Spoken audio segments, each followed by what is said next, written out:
Welcome back, everyone. Check out this brand new children's book. It's called Howl Gets a Heart. It's about an 8-year-old boy owl who needs and receives a heart transplant.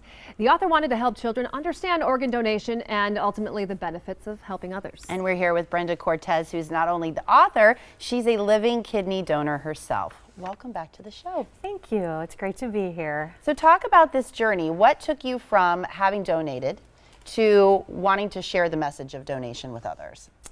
So I donated 12 years ago. We just celebrated the 12-year anniversary last week, which happened to be the release date of the new book. So it was another mom, and our kids were in school together. And then I know it was difficult for my kids being at that time in 2nd and 5th grade.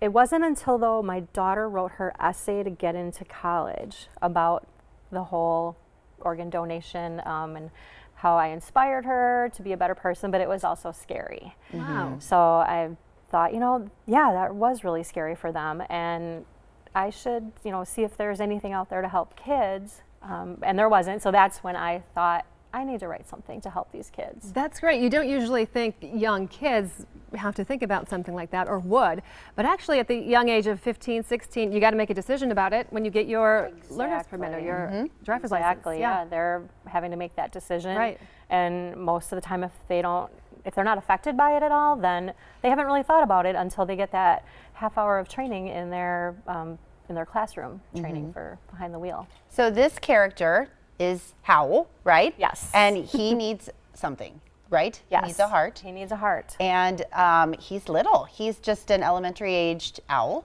right? Correct, yeah, And he's he 8. goes to school just like any other child would. So talk a little bit about why you approached this specifically with this age of a child, or owl in this particular case, but why approach children, I guess, at this age about organ donation?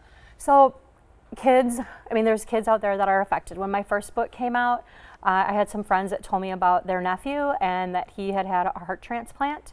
And that kind of sat with me, and just knowing that, okay, I wanted to help kids that their parents are going through, or a grandparent with my first book, but then there's kids that are going through it themselves. So they need something to hopefully help them understand it, or even if it's a sibling of them.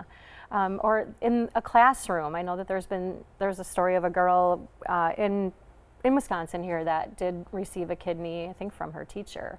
And so that whole school, that was something that was talked about. But then at other schools where maybe it's not affecting them, it's not being talked about. Sure. So. And Howl is the name of the owl, but it's also an acronym. Yes, it stands for Help Others with Love. And just something that I had thought of that came to my mind. I like to do what I can to help other people, and so Obviously. thank you. And a portion of the proceeds from this book are going to go to COTA, which is Children's Organ Transplant Association, and obviously very fitting with the theme of the book. But clearly, this has really impacted you at this level of making sure that children understand at an age when they maybe don't even understand life and death, that they are able to give life to somebody else.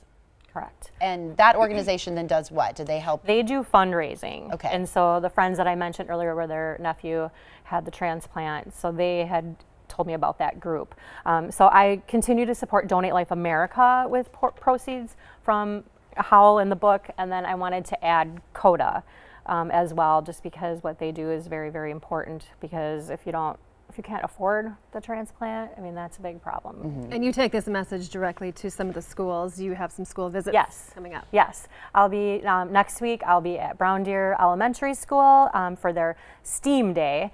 So instead of STEM, they add in the A for art. And I'll be the science for 5th grade. And then also Northwest Catholic School. I'll be, before the school year ends, I'll be there. And you bring the plush owl and the tattoos? Yes. Oh yes, we're gonna have tattoos. Love tattoos. Little Howl tattoos. And Brenda, very quickly before we let you go, talk a little bit about being a living donor, because this is something that I think a lot of people don't really realize. Like, you can share a kidney, you can give a kidney to somebody else. In your particular case, you knew the person that you donated to. Is that how it tends to happen? How do you go about being a donor? Because you have to match. Right. So the lady that received my kidney, Pam, I casually knew her, just heard about her need. But since then, there's been so many people that are donating they just say, I want to donate. I want to donate to whoever needs it. I mean, you can just go online. You can call your local hospital transplant center. Here we have Freighter and we have St. Luke's. DonateLifeWisconsin.org, DonateLife.net. There's a lot of Just resources. do your research and you can put it out there that you are willing to donate in the event And if that you it's have needed. O blood type, whether it's negative or positive, you are a universal. So if other things match, then you can be potentially for any blood type.